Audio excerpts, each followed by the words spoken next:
15 अगस्त 1977 रात के 11:16 अमेरिका के ओहियो स्टेट में एक बड़ी सी ऑब्जर्वेटरी के अंदर एक रेडियो टेलीस्कोप चुपचाप आसमान को स्कैन कर रहा था। उस रात वहां कोई इंसान नहीं था, सिर्फ एक मशीन थी और वो मशीन सुन रही थी स्पेस को, इस उम्मीद में कि शायद कोई कुछ बोले। और फिर रात के उस सन्नाटे में कुछ हुआ, सिर्फ 72 सेकंड के लिए। उस टेलीस्कोप ने एक ऐसा सिग्नल रिसीव किया जो इंसानी साइंस की समझ से बाहर था, इतना पावरफुल कि उसे रिकॉर्ड करने वाले सिस्टम ने उसे अक्षरों और नंबर्स में दर्ज किया 6EQUJ5। और जब कुछ दिन बाद एक साइंटिस्ट ने वो प्रिंट आउट देखा तो उसने उस सीक्वेंस को लाल पेन से सर्कल किया और बगल में लिखा सिर्फ एक शब्द, वाव। और उसके बाद से आज तक 47 साल बीत गए हैं, वो सिग्नल ना दोबारा आया ना एक्सप्लेन हुआ। तो दोस्तों, आज हम बात करेंगे उन 72 सेकंड्स की कहानी की जो शायद इंसानी हिस्ट्री का सबसे बड़ा अनसॉल्व्ड स्पेस मिस्ट्री है। देखो, इस स्टोरी को समझने के लिए हमें थोड़ा पीछे जाना होगा। 1950 के दशक में साइंटिस्ट के मन में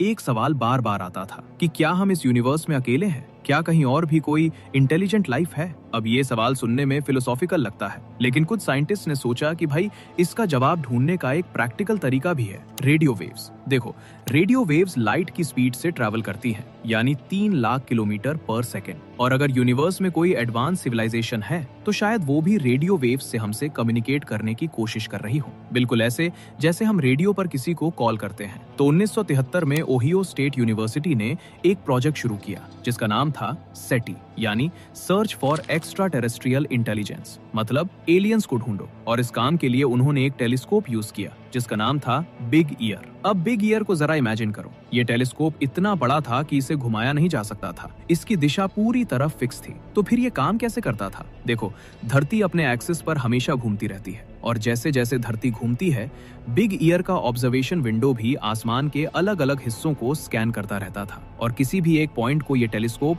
सिर्फ 72 सेकंड्स तक ही ऑब्जर्व कर सकता था। उसके बाद धरती की रोटेशन उसे आगे ले जाती थी 72 सेकंड्स। ये नंबर याद रखो दोस्तों, ये बाद में बहुत इंपॉर्टेंट हो जाएगा। अब इस पूरे प्रोजेक्ट में एक इंसान था जिसका नाम था डॉक्टर जेरी आर एमन। जेरी कोई बहुत बड़े फेमस साइंटिस्ट नहीं थे उस वक्त, वो ओहायो स्टेट यूनिवर्सिटी में एक वॉलंटियर की तरह काम करते थे। उनका काम क्या था? कंप्यूटर से निकले प्रिंटआउट्स को देखना। हर कुछ दिनों में एक पुराने IBM 1130 कंप्यूटर से निकले लंबे लंबे कागज आते थे जिनमें नंबर्स और लेटर्स भरे होते थे और जेरी का काम था उन बोरिंग नंबर्स को घंटों तक देखना और ढूंढना कि कहीं कुछ अनयूजुअल तो नहीं है। 15 अगस्त 1977 की रात को बिग ईयर टेलीस्कोप ने अपना काम किया जैसे हमेशा करता था। आसमान स्कैन हो रहा था, डेटा रिकॉर्ड हो रहा था। उस रात वहां कोई साइंटिस्ट नहीं था, सिर्फ एक मशीन थी जो चुपचाप सुन रही थी। और कुछ दिन बाद 18 अगस्त को जेरी एमन अपने ऑफिस में बैठे प्रिंटआउट्स देख रहे थे और फिर अचानक उनकी नजर रुकी। उन्होंने देखा कि प्रिंटआउट में एक जगह नंबर्स की जगह कुछ और था, एक सीक्वेंस था जो पूरी तरह अलग था बाकी सबसे, 6EQJ5। अब ये सीक्वेंस क्या था? देखो, बिग ईयर टेलीस्कोप जिस सिस्टम से डेटा रिकॉर्ड करता था उसमें सिग्नल की इंटेंसिटी को नंबर्स और लेटर से दर्शाते थे। 1 से 9 तक तो नंबर्स थे और जब इंटेंसिटी 10 से ऊपर जाती थी तो लेटर शुरू होते थे। A मतलब 10 से 11, B मतलब 11 से 12 और इसी तरह आगे। तो 6EQUJ5 का मतलब था कि सिग्नल की इंटेंसिटी धीरे धीरे बढ़ी। जेरी ने वो सीक्वेंस लाल पेन से सर्कल किया और बगल में लिखा वाव। उन्होंने बाद में कहा था कि बिना सोचे ऑटोमेटिकली उनके हाथ ने वो वर्ड लिख दिया, इससे पहले कि वो खुद कुछ सोच पाते। और यही वो मोमेंट था जिसने इंसानी साइंस की हिस्ट्री बदल दी। लेकिन दोस्तों, सिग्नल धीरे धीरे बढ़ेगा जैसे टेलीस्कोप उस डायरेक्शन में आएगा, पीक पर पहुंचेगा और फिर धीरे धीरे घटेगा, ठीक 72 सेकंड में। और वाव, सिग्नल का पैटर्न एग्जैक्टली ऐसा ही था, मतलब सिग्नल का शेप भी वैसा था जैसा एक इंटरस्टेलर सिग्नल होना चाहिए। और तीसरी वजह, यही सबसे बड़ा ट्विस्ट है, वो सिग्नल कभी दोबारा नहीं आया। जब साइंटिस्ट को वाव सिग्नल के बारे में पता चला तो उन्होंने तुरंत उसी डायरेक्शन में टेलीस्कोप पॉइंट किया। उम्मीद थी कि सिग्नल फिर आएगा। आखिरकार अगर कोई सिविलाइजेशन सिग्नल भेज रही है तो वो एक बार में बंद क्यों करेगी? लेकिन कुछ नहीं, सिर्फ साइलेंस। जेरी एमन ने खुद कई बार उसी एरिया को स्कैन किया, दूसरे ऑब्जर्वेटरीज ने भी कोशिश की, सालों तक, दशकों तक। 50 से ज्यादा बार वो एग्जैक्ट एरिया ऑब्जर्व किया गया, सिग्नल कभी नहीं आया। और अब सवाल ये था कि वो सिग्नल आया कहां से? सैटिगेरियस कॉन्स्टेलेशन की डायरेक्शन से। वहां कोई नोन स्टार सिस्टम नहीं है जो ऐसा सिग्नल नेचुरली इमिट करे। उस फ्रीक्वेंसी पर कोई नोन एस्ट्रोनॉमिकल ऑब्जेक्ट नेचुरली इतना पावरफुल सिग्नल नहीं छोड़ता। तो फिर वो था क्या? देखो, जब भी कोई अनएक्सप्लेन मिस्ट्री होती है तो तो थ्योरीज की कमी नहीं होती और वाव सिग्नल के बारे में भी बहुत सारी थ्योरीज आई। पहली थ्योरी, एलियंस, सबसे ऑब्वियस और सबसे एक्साइटिंग, क्योंकि सिग्नल के सारे कैरेक्टरिस्टिक्स, फ्रीक्वेंसी, शेप, इंटेंसिटी सब कुछ वैसा था जैसा हम एक एलियन ट्रांसमिशन से एक्सपेक्ट करते। लेकिन प्रॉब्लम यह है कि साइंस में सिर्फ एक डिटेक्शन से कंक्लूजन नहीं निकाल सकते। अगर कोई सिविलाइजेशन सिग्नल भेज रही है तो वो सिग्नल एक बार में बंद क्यों हो जाएगा और 50 से ज्यादा अटेम्प्ट्स के बाद भी दोबारा क्यों नहीं मिला? इसलिए ये थ्योरी अभी भी पॉसिबल है लेकिन कंफर्म नहीं।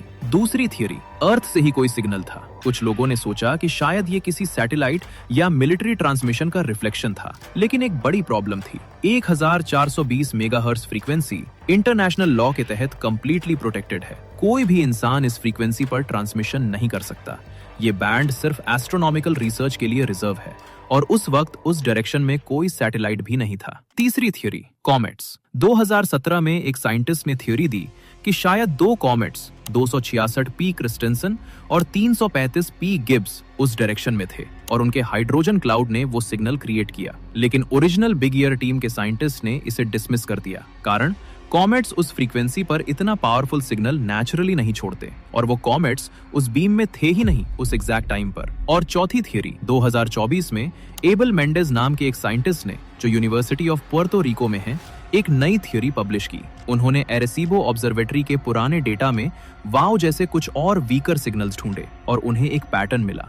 उनकी थ्योरी है कि यूनिवर्स में कहीं एक मैग्नेटार था, एक बेहद पावरफुल न्यूट्रॉन स्टार जिसके पास इतनी स्ट्रॉन्ग मैग्नेटिक फील्ड होती है जो हम इमेजिन भी नहीं कर सकते। जब उस मैग्नेटार में एक बड़ा फ्लेयर हुआ, यानी एक विशाल एक्सप्लोजन, तो उससे निकली रेडिएशन ने स्पेस में एक कोल्ड हाइड्रोजन क्लाउड को हिट किया और उस हाइड्रोजन क्लाउड ने उस एनर्जी को एब्जॉर्ब करके एक लेजर जैसा नैरो बीम इमिट किया, एग्जैक्टली 1420 मेगाहर्ट्ज पर। वो बीम उस मोमेंट अर्थ की डायरेक्शन में था और बिग ईयर ने उसे 72 सेकंड के लिए कैच किया। ये एक बेहद रेयर कॉस्मिक अलाइनमेंट था। मैग्नेटार, हाइड्रोजन क्लाउड और अर्थ तीनों एक लाइन में। ऐसा अलाइनमेंट बहुत कम होता है, इसीलिए वो सिग्नल कभी रिपीट नहीं हुआ। लेकिन दोस्तों, ये थियरी भी अभी कंफर्म नहीं है। एबल मेंडेज खुद कहते हैं, हमारे रिजल्ट्स मिस्ट्री को सॉल्व नहीं करते, वो सिर्फ एक क्लियरर पिक्चर देते हैं। ये स्टोरी सिर्फ एक स्पेस मिस्ट्री नहीं है, ये एक ऐसी कहानी है जो हमें हमारी अपनी पोजीशन रिमाइंड कराती है इस यूनिवर्स में। सोचो, हम इंसान